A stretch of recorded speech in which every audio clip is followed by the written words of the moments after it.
Continue reading from Bhagavad Gita as it is. We are at the introduction.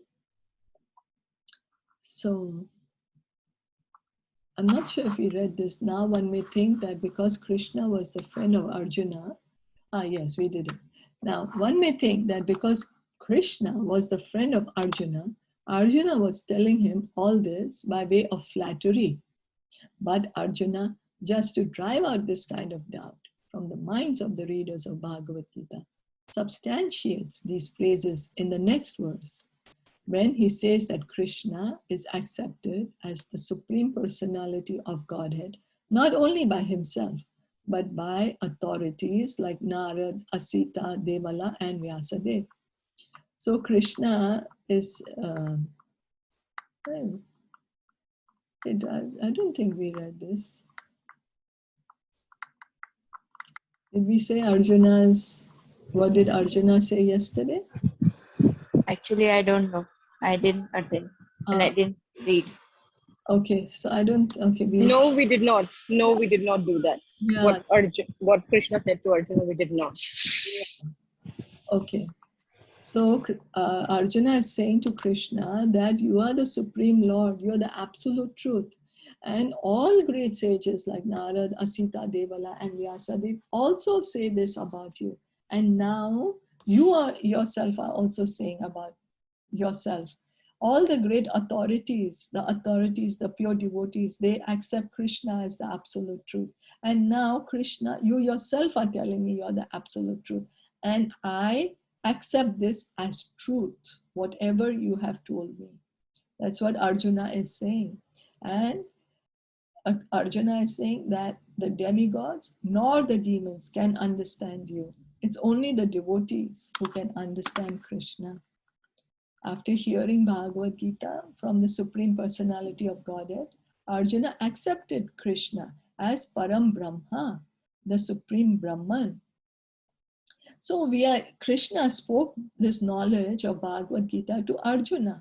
And after he spoke the knowledge, Arjuna is accepting Krishna. My dear Krishna, yes, I accept that you are the Supreme Lord. You are the Param Brahma.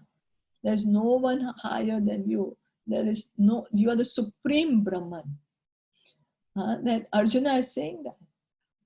But there's so many commentators who do not understand the Bhagavad Gita, and then they just make and misrepresent the Bhagavad Gita by their own mental speculation. Every living being is Brahman, but the supreme living being or the Supreme Personality of Godhead is the Supreme Brahman. So we are all Brahman.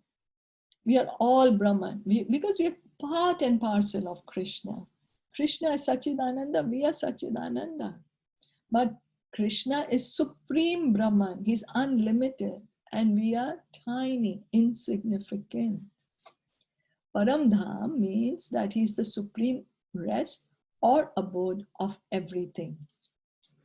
So if we see, our mind can find rest only at the lotus feet of Krishna, cannot find rest anywhere else. We'll be keeping on searching.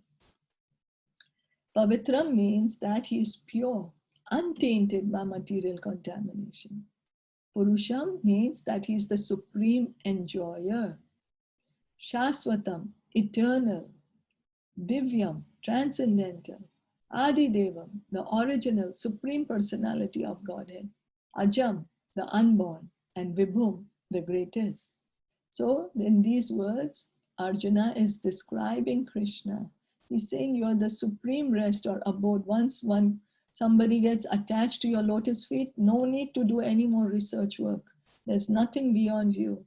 We can be fearless once we come to the shelter of Krishna, because everything exists inside Krishna. Pavitram, Krishna is all auspicious, all auspicious. There's nothing material in Krishna. And he's the supreme enjoyer.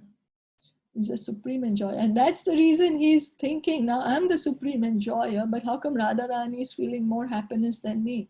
Let me understand what's happening. And he came as Lord Caitanya, Anyway.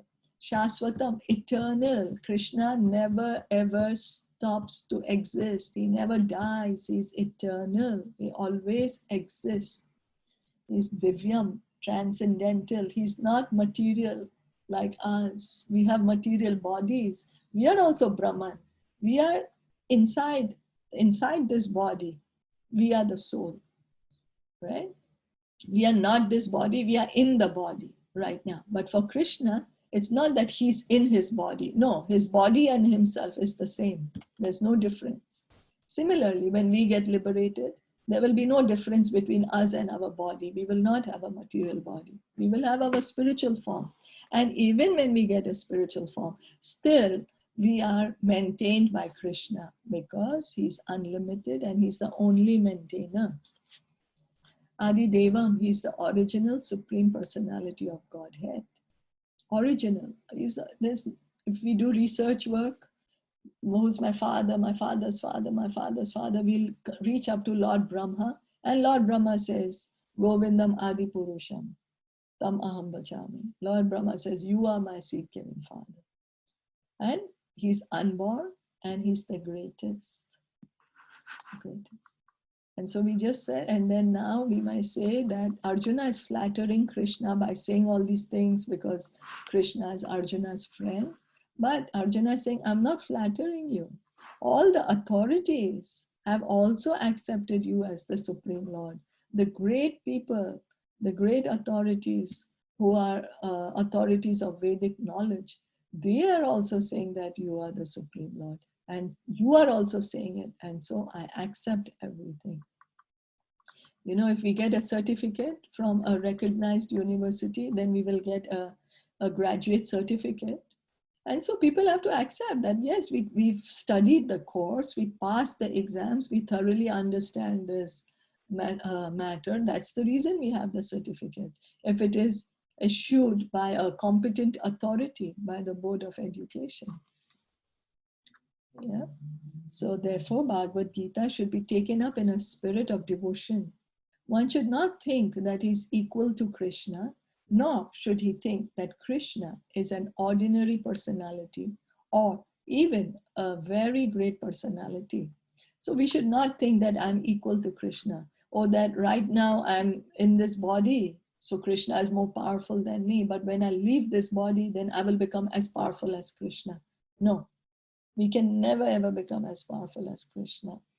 Krishna is not an ordinary person. He's not just a historical person, just a great king or some mythology. No, Lord Sri Krishna is the supreme personality of Godhead. So according to the statements of Bhagavad Gita or the statements of Arjuna, the person who is trying to understand the Bhagavad Gita, we should at least theoretically accept Sri Krishna as the Supreme Personality of Godhead. And with that submissive spirit, we can understand the Bhagavad Gita. Unless one reads the Bhagavad Gita in a submissive spirit, it is very difficult to understand Bhagavad Gita because it is a great mystery. So, because Bhagavad Gita, Krishna himself is declaring that I am the Supreme Personality of Godhead. And we might not understand it. We might not understand it. But for us to be able to understand what Bhagavad Gita is, we should accept it. We should first at least theoretically accept, yes, Sri Krishna is the Supreme Lord. Let me try to hear what is he saying. And that is Bhagavad Gita. Then we will be able to understand Bhagavad Gita. Otherwise, we won't be able to understand. Is that okay? Yeah. Any questions, comments, anything to share?